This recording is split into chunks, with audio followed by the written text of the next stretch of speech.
Hey Pisces, it's Empress Rose here. Welcome to your reading. These are general readings. Take what works, leave what doesn't. If I don't catch your wavelength, or even if I do, feel free to check your other major placements, Sun, Moon, Rising, and possibly Venus. Over here on the YouTube side, we're going to be doing Oracle decks only. And then if you want more, if that resonates with you, you can join me over on the Vimeo side for the extendeds, which will be a more traditional tarot spread. So let us begin here with these Oracle decks. We're going to start with the Crow, Urban Crow Oracle.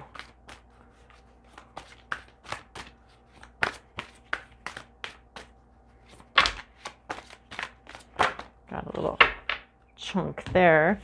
All right, so we've got fear and the overcoming of fear. Gifts and displacement. This is fascinating. Displacement and fear. So these crows aren't really like pissed off at this car. This car did nothing. This car is just sitting here, but they are taking out their frustration on the car. So I feel like you might be afraid of something that's not actually worthy of your fear. There's nothing to be afraid of here.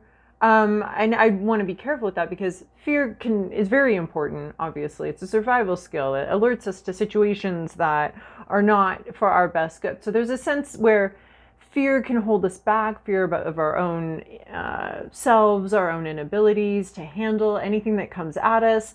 You know, a lot of fears can hold us back, but, you know, it's not a useless feeling. It's there to grab our attention and get us to see something. But with fear and displacement coming out here, I just feel like you have some displaced fears. So you are afraid of the wrong thing, perhaps. Or there was some sort of trigger here that has you worried, but it has to do with something else, not with the situation. Right? Because displacement means that we're having an emotional reaction to something else. That's not present, or maybe we can't have this emotional reaction in another situation, so we're having it in this situation where we can express it. So this would be like having a bad day at work and then coming home and yelling at your kids.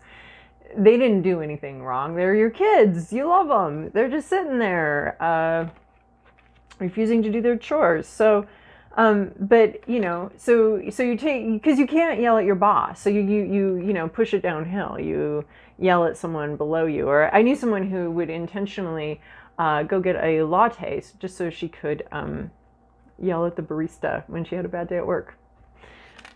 I couldn't believe she was so aware of what she was doing. I was like, man, it's forgivable if it's a subconscious, but when it's conscious, I don't even think I can handle that decision to.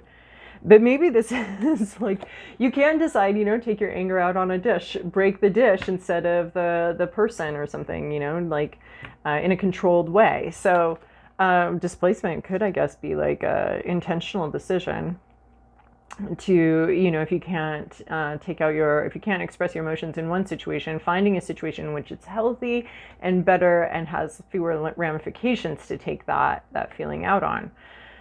So this car didn't do anything to these crows. They're just ticked off at a lot of other things and have decided to take it out on the car. So, but let's talk about this fear. This is actually one of my favorite cards here. We have, this is most of us back here being afraid. And this is someone who's made a choice to be very brave, right? And this is a scarecrow. Like the whole point of this structure here is to scare all of these. And look, it's working. They're all being kept in fear. As long as they're afraid of this, they're not gonna, go get the goodies, go eat the seeds, go digging around in this farm. They're not gonna destroy the farm. As long as they're afraid. But this one has some curiosity and realizes that this scarecrow is nothing but a shadow, nothing but a game, a toy. It's a toy. It's not actually going to hurt them, And it's a true story about a crow that, just separated from the group and was like, you know what? It took some time, took some effort to approach this scarecrow. So something here, right? This thing that induces fear and keeps these others, hindered and away from what they want. This is going towards your fear in a slow, steady way. But this isn't real. And this isn't the thing. Neither of these things are something to be afraid of or something that should actually have caused this emotional reaction. And here we have all of these. And it's like they're back here. They're having this emotional reaction to something. That would be the natural state here, is to have an emotional reaction. But this does not deserve your fear. And this does not deserve this treatment here. So maybe, that's getting me to think, like, maybe you don't deserve some treatment. A treatment that you're receiving. So there's just this like sense of something doesn't deserve this emotional reaction. And that could be you not deserving someone else's emotional reaction. They may be having an experience and then taking it out on you. Or you're doing that to someone else, not necessarily taking it out on, because we have fear here. So you could be afraid of something that just doesn't deserve to be feared, right? This doesn't deserve to be feared. It's just a stick. Take it apart, deconstruct this, and there's no part of it that would cause a crow to be afraid. They're not afraid of flannel shirts on the ground. They're not afraid of straw, and they're not afraid of hats just sitting there. Put it all together to make it look like something else. Yeah, well, then they're afraid. So there could be something here that could require some deconstruction, some examining of these emotions and these feelings. But either way, we just have something here that just doesn't deserve the emotional reaction it's getting, or the reaction that it's getting. It just isn't deserved. And then sort of randomly, we have gifts here. We have like, I find this, why doesn't this card come up all the time around Christmas and these holidays here, these gift heavy holidays? There's just any possibilities of things you can give, things you could be receiving. We have, all of these things, this safety pin. That always has such a metaphor to it. Safety. I mean, it's something that's inherently unsafe, but has this like component to it. It's like it understands it's unsafe, so it has this component to it where it like sheathes itself, so that now we call it the safety pin. Just a pin, we know, right? I don't know. Just a pin, we know that's dangerous, but this is a safety pin, not a pin. We have a key, something opening up, play, spirituality, money, any sort of thing coming in, being gifted, being given out, or being received.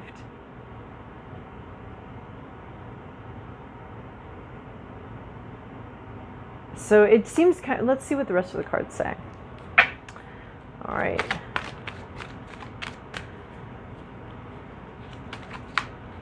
But I like how this fear, it's a displaced fear. This isn't something you need to be afraid of. It doesn't deserve or warrant fear. There maybe was something else that warranted fear, but since you're not able to engage with that, you're afraid of the wrong thing, or you're having an emotional reaction to something that's not needing it. Oh, this is fascinating. Here we have Night Ride. We have a lot in the dark here. A lot in the dark. There is possibility for things to come to the light, and maybe that has to do with this gift, because I think this gift has to relate to this other card here. So Night Ride. We sort of have a team, a group here. Nobody knows what's going on. Nobody knows what they're doing.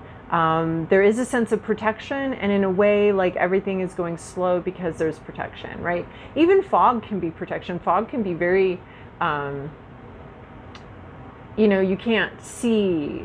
I want to say on the ocean, on the sea, you can't see when there's fog. So it can be a very protective thing where you can't be seen either. Yeah, you can't see, but you also can't be seen. So that's the first time I've felt like this fog might be protecting, clouding something, keeping something in the dark, keeping you in the dark about something. And maybe you're afraid of the fog, but it's not something to fear. Maybe you're afraid of the dark, but this isn't the kind of dark that you need to be afraid of. And then we have just this mutual Like this owl could normally be flying straight through this, but they're protecting something, and this elephant. So there's just a sense of, yeah, there's a lot unknown here. There's a lot of darkness, and there's more coming in here too in this reading. There's a lot of unknown here, but there is a sense of going through something together with somebody, even though you don't know. There's a sense of support in the not knowing, a sense of support in this darkness. So this could be like being afraid of this dark, but you're just surrounded by spiritual support, by other support systems here.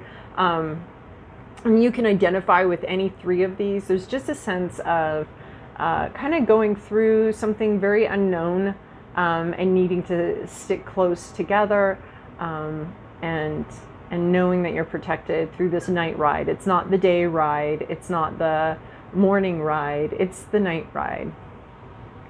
It reminds me, for some reason, I went to India when I was pregnant the first time, and I went horseback riding. I did a full moon. I went horseback riding in the full moon. I went bareback at 7 months pregnant. Why does it was a night ride. It was a night ride. It was kind of wild, kind of foolish and silly, and I lost feeling in my feet. But I mean, nothing bad happened. It was fun. It was interesting. It was an adventure. But it was scary at points, especially in the Cobra territory where there was, they're active at night. So I don't know. Maybe there's a sense of foolhardiness with us, or a sense of wanting to go on an adventure. Maybe it's tapping into that energy of wanting to go on an adventure, even though it might not be the best idea you've ever had. There's still a sense, you might just be on it. I mean, halfway through that ride, I was like, started crying and wanted to go home. But of course, now we're at the furthest point away from the stable, so I couldn't. That's a little bit of what I'm feeling with this night ride, is like, well, we're in this now. Now we've got to do the whole trip back to the stable. That's really interesting. This elephant here, and this riding, and and then we have this ride, this owl riding an elephant.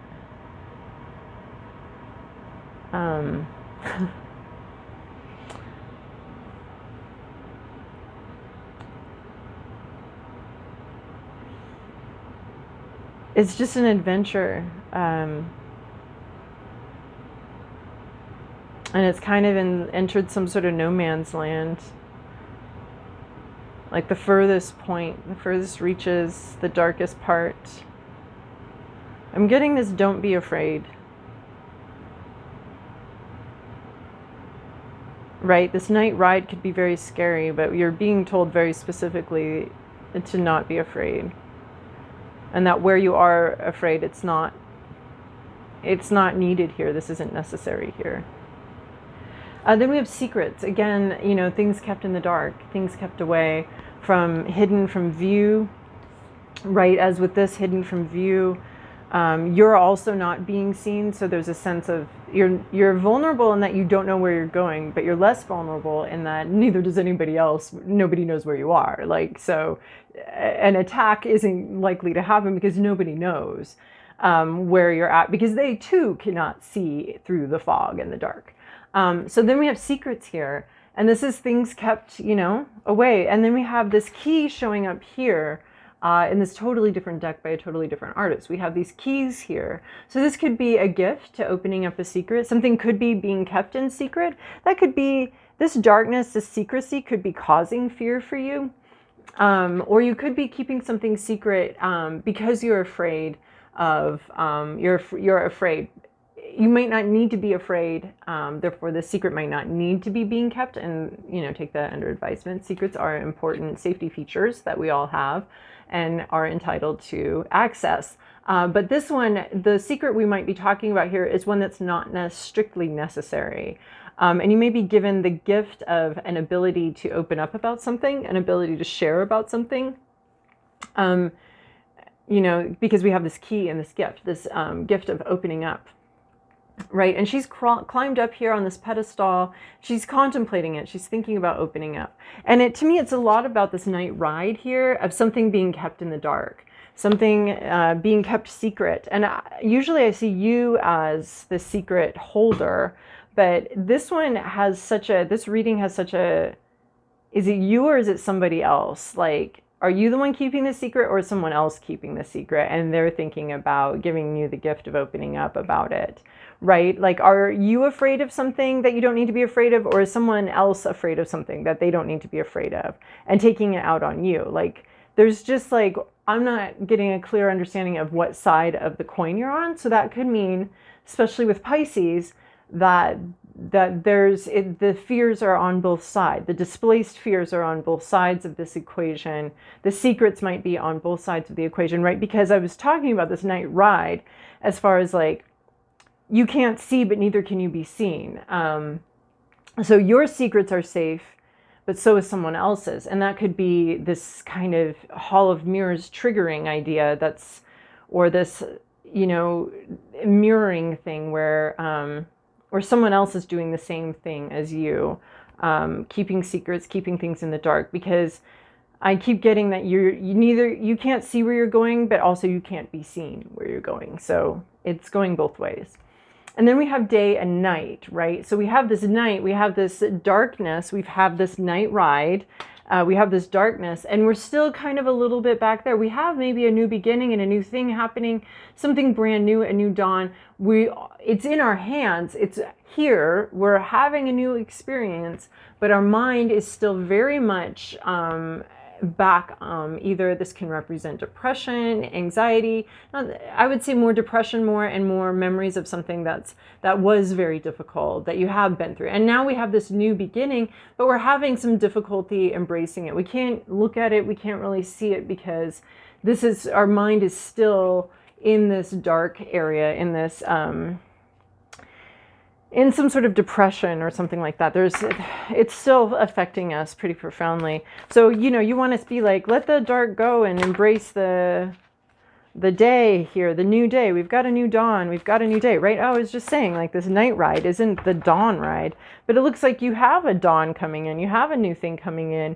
But there's all this displaced fear. You're afraid of maybe Farmer Joe wears this a very similar outfit all the time. And so this looks really similar to Farmer Joe, but there's no need to be afraid of it because it's not Farmer Joe. He's not going to shoot you.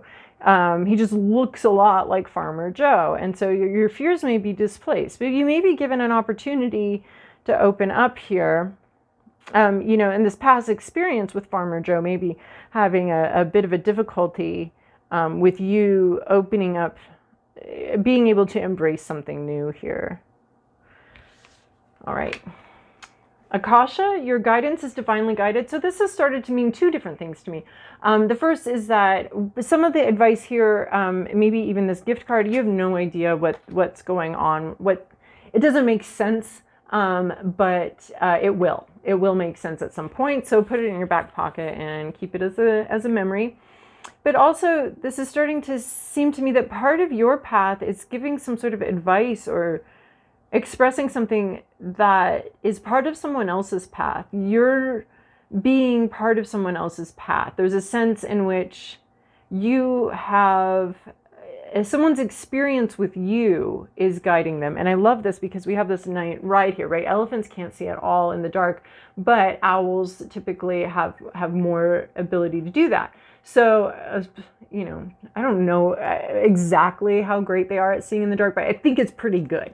So, so there's some sort of guidance here that you are giving somebody else to help them on their path. Now, whether that's a permanent thing or whether, could just be someone for a moment, but your guidance is being divinely guided. You're being used to help lead someone else down the path, and it may not feel that way.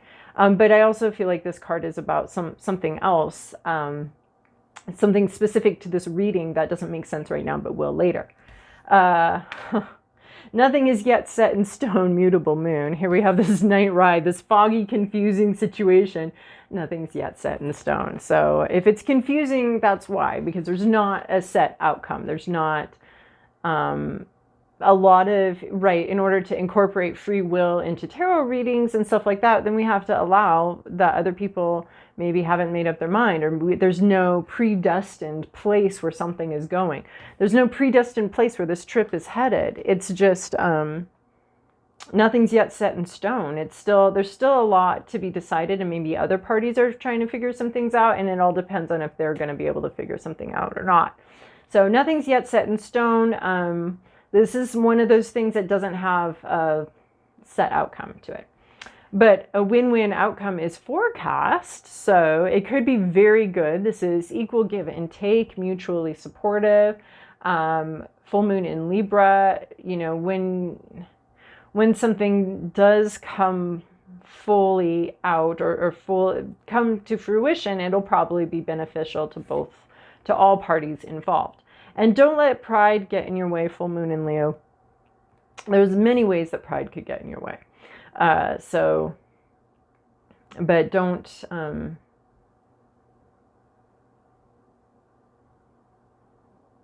especially if we have some displaced emotions, you know, it's very tempting to have an emotional outburst and then just stick with it and be like, no, you did something wrong, when in fact it's like, really, you were reacting to something else, not to this. So having some humility in this situation going forward. And I think especially on a night ride, not seeing where you're going and having so much confusion, it might be really tempting to want to grasp onto something and proclaim certainty when there clearly isn't any to be had here. There's no certainty available.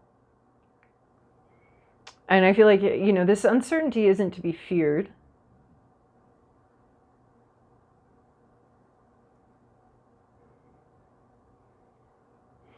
And, you know, pride, like, I always do it this way, or I don't know, I see it maybe as a reaction to all of the uncertainty, as being arrogant or prideful. So, and also if you need to ask for help, go for it too, right?